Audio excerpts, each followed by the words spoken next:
Olá pessoal, bem-vindos ao canal Sem Perfil. No meu último vídeo eu mostrei a falta de conceitos básicos em canais terraplanistas. Canais que não sabem nem a diferença de velocidade angular para velocidade tangencial e querem mudar toda a ciência e todo o conhecimento humano. Neste vídeo tem um comentário do Cláudio Caetano, que eu agradeço, que ele falava que vai ficar pior todo esse analfabetismo em função da educação em casa.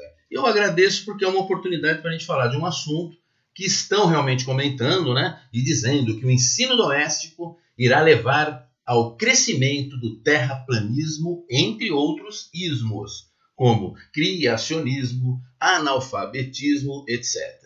Bom, você vai poder ver em várias mídias, e eu fico feliz que o governo, que dizia que ia fazer uma medida provisória, optou por um projeto de lei, o que é melhor. É melhor por várias razões, tá bom? Bom, eu quero deixar claro que eu não estarei tratando aqui do assunto para uma discussão binária de política partidária. Então vamos parar com esse negócio de lulismo versus bolsonarismo. O objetivo não é este aqui, neste vídeo, tá? Eu conheci este assunto mais profundamente há pouco mais de um mês num grupo do Telegram, num grupo do deputado federal Capitão Augusto, que é para tratar de previdência, mas o major do Exército foi lá e solicitou ao deputado que ajudasse no sentido de que existia um projeto sobre esse assunto já no Congresso, que não caminha há muitos anos, e que existe uma situação fática de alguns militares que optaram por esse tipo de ensino por estarem em locais muito inóspitos do país, lá nas fronteiras, principalmente na região amazônica. São poucos casos, mas que estavam incomodando aqueles militares, sempre os militares, e ele estava pedindo a ajuda do Capitão Augusto. Em seguida já foi informado que o governo já estaria editando uma medida provisória, o que obrigaria o Congresso a se manifestar, e melhor ainda que será um projeto de lei, tá bom? O meu desejo é apenas passar informação para, como sempre, combater desinformação, tá bom?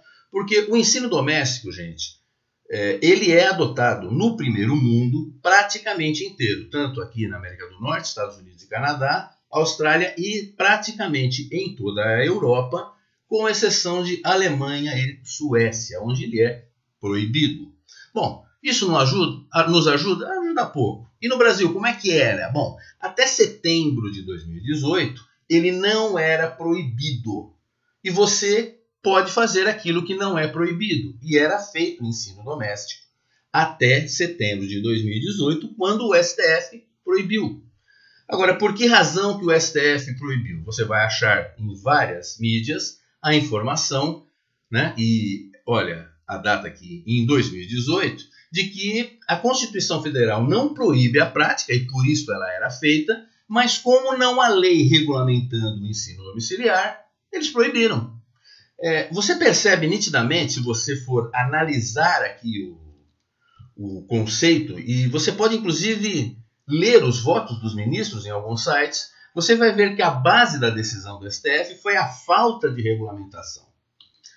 A decisão do STF claramente teve o espírito de demonstrar a necessidade de uma regulamentação. Vocês podem, como eu disse, ler o voto até de cada ministro.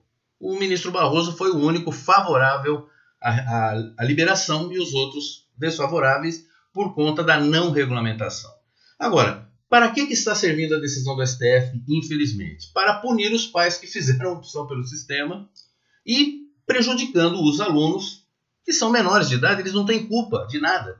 Eles não têm culpa da situação da educação no país e nem da decisão dos pais. Eles estão sendo prejudicados porque eles estão, se for realmente proibido, eles não poderão fazer os exames e terão perdido muito tempo e terão que começar do zero na educação. Bom, vamos em frente.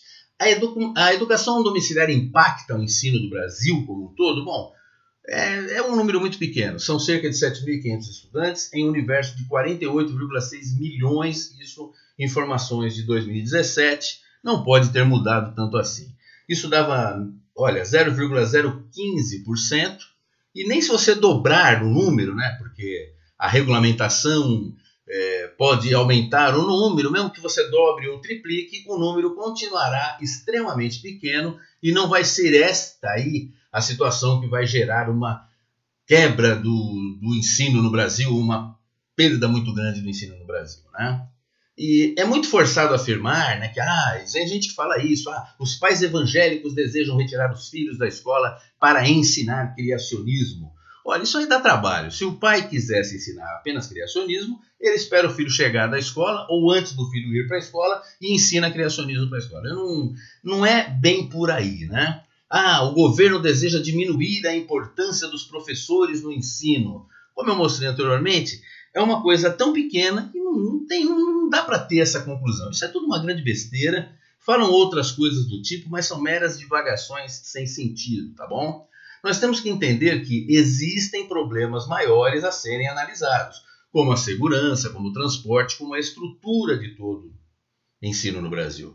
São muitos fatores que estão levando à evasão escolar e em números muito pequenos, né? Levando pais a desejarem educação domiciliar. Os problemas do Brasil causam evasão escolar. A educação domiciliar é uma coisa insignificante dentro desse universo, como nós mostramos. As escolas no Brasil não são como essas aqui, olha, todas fotos de escolas públicas, muito bem colocadas aqui, com ar-condicionado, cadeiras muito boas, carteiras muito boas, um ambiente muito bom. Olha aqui, próximas da região, né, metropolitana, você vê em rua calçada, dentro da cidade, com os alunos tendo facilidade de chegar. Nós temos escolas, inclusive públicas, com laboratórios de física, de química, até com piscinas e quadras poliesportivas. Mas essa não é bem a realidade de todo o Brasil. Nós também temos escolas desse jeito aí, olha, nestas condições, né? Como é que estão. Eu não vou ficar mostrando muito, porque vocês conhecem. É só fazer uma pesquisa rápida, vocês vão achar todas essas informações. E o transporte, o caminho até a escola, vocês podem ver em alguns vídeos. Eu não posso mostrar esses vídeos, porque o YouTube está criando muito caso quando a gente mostra, principalmente vídeos de matérias jornalísticas. Mas vejam aí, qualquer um desses, vocês vão ver como é difícil chegar até a escola, né? Vocês podem ver aí os perigos que crianças passam para chegar até a escola, enfrentando caminhos no meio do mato, pulando pontes perigosíssimas, né? Andando à noite no meio da mata com risco de ser atacado por animais, e alunos se arriscando em águas e pilotando embarcações, como nós vemos nesse vídeo aqui do rapazinho aí que está no bote. E o pior, como esse vídeo que está na seta, a evasão escolar está muito grande por conta de que as crianças vão ajudar os pais no serviço. Eu vejo vídeos em qual o pai fala, a gente manda ele para a escola com todo esse transtorno, são às vezes 2, 3 horas para ir, 2, 3 horas para voltar, e um inferno na vida da criança, que ele chega lá na escola numa condição péssima, já totalmente extenuado. Eles mandam para a escola para sofrer toda essa via crucis, apenas para aprender a escrever o nome e traz de volta para ajudá-los na lavoura, na carvoaria, no lixão e em todos os serviços que eles pais fazem, né? Então, os pais dessas crianças, mas eles não têm capacitação para ensinar no lar. Sim, via de regra, esses pais não têm condições de ensinar, eles mal sabem escrever o próprio nome, como eles assumem, né? Mas existem algumas exceções, tá, pessoal? Existem. Sim, existem exceções, sim. Pela estrutura, eu mesmo conheço 2 situações excepcionais. Aquela que eu falei, das bases militares em locais inóspitos, temos aqui no Brasil, número pequeno, muito pequeno, mas existe, onde você tem ali um grupo de militares e você tem a vila militar. Dentro da vila militar, você tem ou um militar ou a esposa de um militar, que pode ser lá uma pedagoga, uma professora licenciada, e tem total condição de dar aula para crianças ali daquela localidade e até ajudar na comunidade próxima se houver alguma criança. Existe essa exceção, são pequenos números, mas são exceções, né? Por isso mesmo. Eu mesmo conheci comunidades de pesca no litoral de São Paulo, né? Especificamente uma que fica próxima ali da divisa do Guarujá com Bertioga, onde um grupo de cerca de 20 famílias de pescadores tinham que mandar os alunos para a escola, as crianças para a escola todo dia de embarcação, enfrentando o mar ruim e todos os problemas, e optaram pela educação residencial, né, ou domiciliar, porque eles verificaram que era mais fácil trazer um professor, contrataram lá um pedagogo aposentado, que ele todo dia ia, né? Era levado pelos pescadores até lá e ele dava aula ali para alguns alunos de várias séries, e isso ocorre em várias escolas públicas do Brasil. Alunos de primeira a quinta série, todos numa mesma sala, né? Às vezes sem telhado, e uma professora tendo que ensinar ali da maneira que dá a todos eles, e eles optaram por essa educação domiciliar porque era uma possibilidade já que a Constituição permitia. Então, até algum tempo, eu não incluí, eu só falei de 2 situações, por isso que eu não incluo esta, porque até algum tempo, nos faróis costeiros, você tinha lá a situação de pessoal, normalmente militares da Marinha, que iam com as famílias para fazer manutenção e manter os faróis funcionando.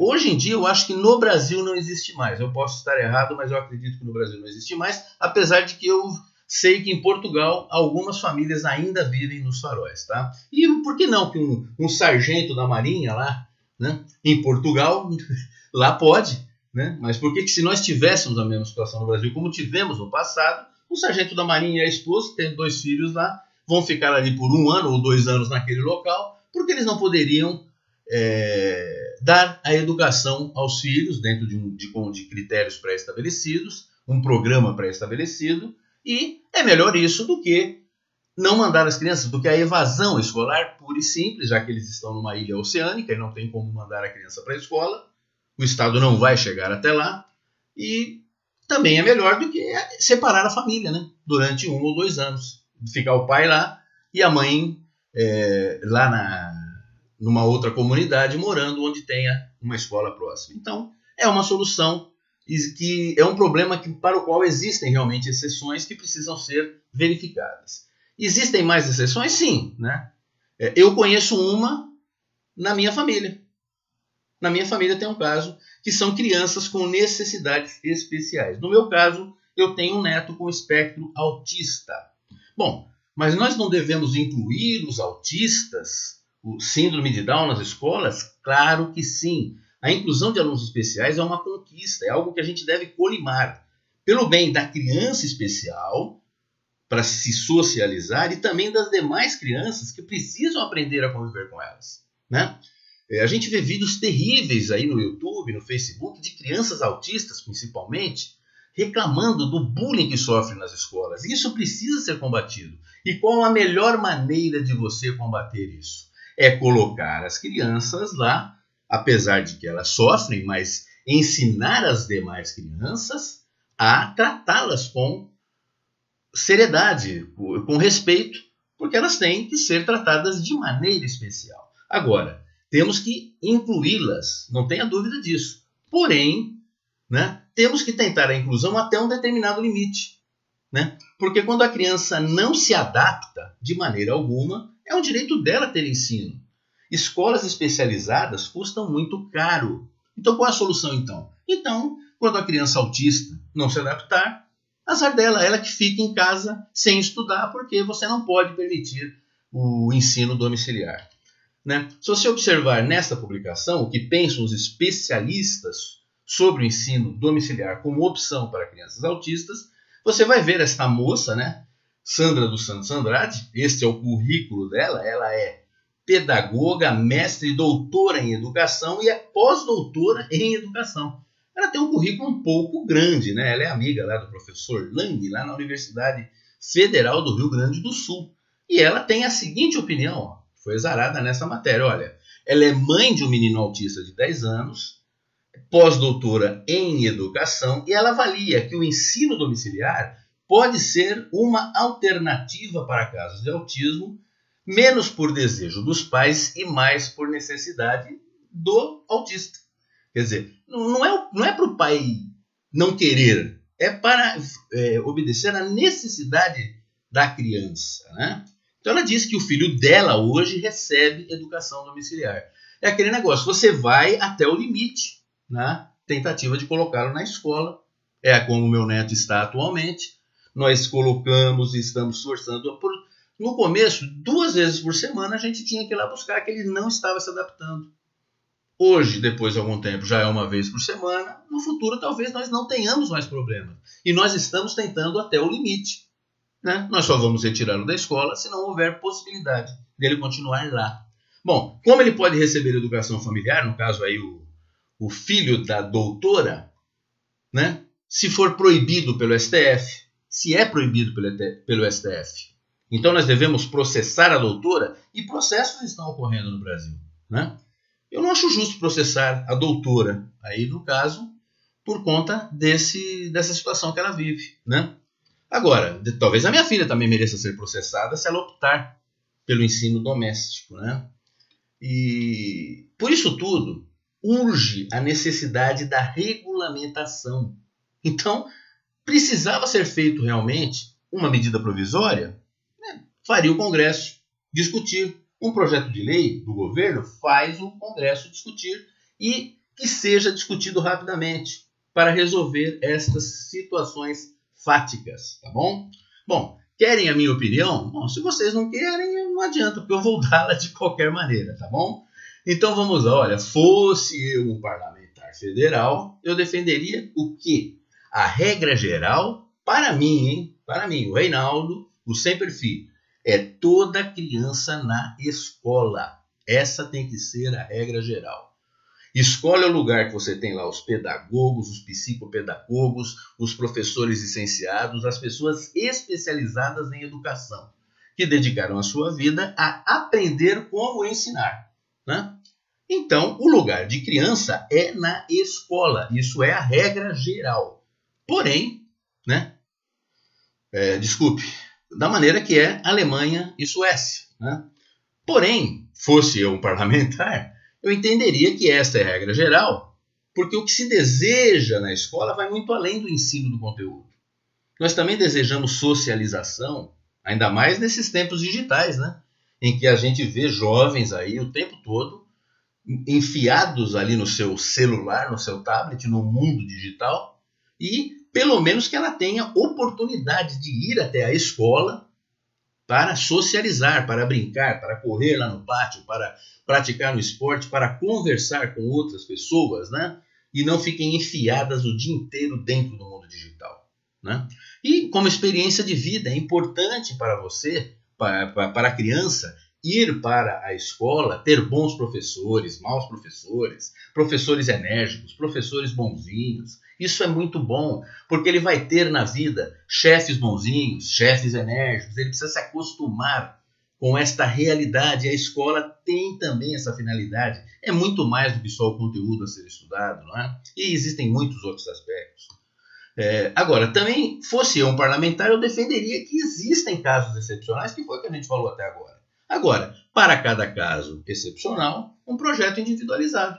Sim.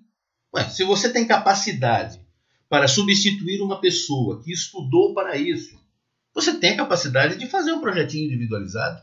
Fala, olha, eu sou professora, moro aqui, sou esposa de um sargento do Exército, moro aqui numa comunidade muito distante, não é possível, eu tenho total condição de dar aula aqui neste nível para tais alunos, aqui o meu filho, para mais 5 crianças aqui da base e mais 2 da comunidade sobre tais assuntos. Dentro do currículo do MEC, você faz um projetinho e apresenta, né? E o Ministério da Educação precisa analisar individualmente e autorizar ou não, né? Simples assim. Não quer fazer? Então manda a criança para a escola, que é a regra geral. Agora, para quem está fazendo ensino domiciliar, para quem optou por esta regra, eu não acho justo puni-los, porque era uma possibilidade, já que a Constituição não proibia. Então, eu acredito que aí eu defenderia assim, olha, 2 situações.